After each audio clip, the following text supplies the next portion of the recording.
Okay so hello everyone and सबका paper कैसा गया। एंड जिनका भी मैथ्स का पेपर था और फिज़िकल एजुकेशन का साथ में कॉन्ग्रेचुलेशन गाइस, आप लोगों का पेपर ख़त्म हो गया होगा। एंड जिनका नहीं हुआ है जैसे कि मैं क्योंकि मेरा कंप्यूटर साइंस सब्जेक्ट है तो मेरा अभी 25 तारीख तक खींचेगा बिना मतलब का, लेकिन कोई क्या कर सकते हैं। तो जिनका भी फ्री हो गए हैं उनको all the best. And bio वाला को तो वैसे भी 27 को है तो ठीक है। एनीवेज चलो, मेरा सेट 2 था एंड इंग्लिश का पेपर यार लेंदी नहीं था, ठीक ठाक था पेपर, मॉडरेट था। और ऑनेस्टली स्पीकिंग ना, रीडिंग जो स्किल्स थी क्या मतलब ये वाला अनसीन पैसेज था, बहुत टफ नहीं था। जो हर बार मतलब पूरी बार तो समझ में ही नहीं आता था, बट एक क्वेश्चन था इसमें, यहाँ पे वाला जो क्वेश्चन था दिस वन,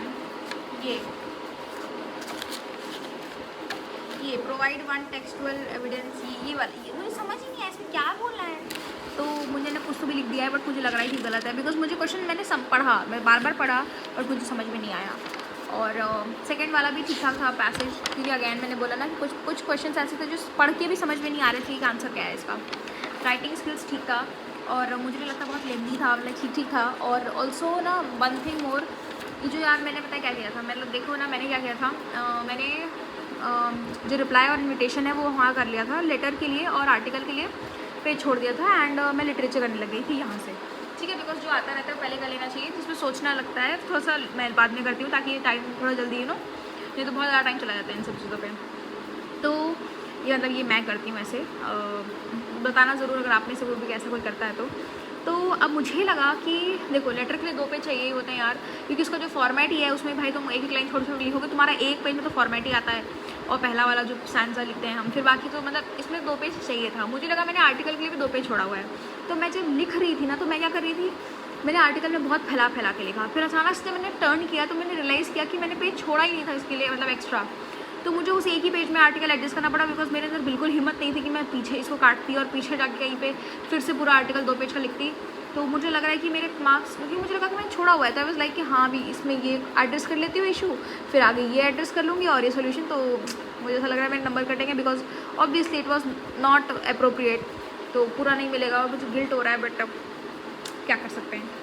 एंड इस बार जो लिटरेचर के ये वाले भाई जो पोएम्स से आए थे क्वेश्चंस, मतलब ये वाले मतलब ना स्टार्ट बेस्ड क्वेश्चंस, भाई ये टफ थे मुझे लगे, मतलब I don't know about others but मुझे टफ लगे। टफ इन सेंस यार, पता है ऐसा होता है ना कि तुम हमारे पास टाइम है, तुम पढ़ लो, कहते हैं ना कई बार कुछ मतलब देखो कुछ पेपर क्या होते हैं ऐसे होते हैं, जैसे मैथ्स के लिए मैंने बताया था ना कि अगर थोड़ा सा उसमें बुद्धि लगाते तो वो बन जाता, बट इतना लेंदी पेपर था, इतना कम टाइम था कि मतलब आप बुद्धि लगा ही नहीं सकते, टाइम नहीं है बुद्धि लगाने का, तुक्का मारो आगे बढ़ो, क्योंकि उतना नहीं था, लेंदी था पेपर।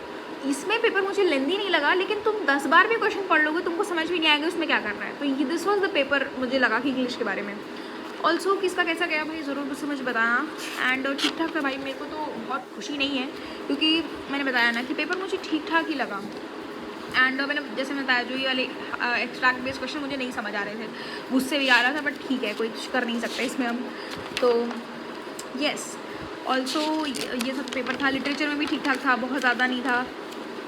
तो किसका कैसा पेपर गया मुझे ज़रूर बताना। ऑल्सो जिनका हो गया पेपर फ्री हो गए कॉन्ग्रेचुलेशंस, एंड जिनका नहीं हुआ है ऑल द बेस्ट। ऑल्सो अब एंट्रेंस एग्ज़ाम की तैयारी कर रहे हैं सब लोग अपना कोई ना कोई, तो जो भी कर रहे हैं उनको भी ऑल द बेस्ट। ऑल्सो अब मैं अपनी जो अपडेट्स हैं JEE की वो मैं देना चालू कर दूँगी अब से, क्योंकि I am preparing for April. And हाँ, तो अभी के लिए तो बस इतना ही, एंड थैंक यू।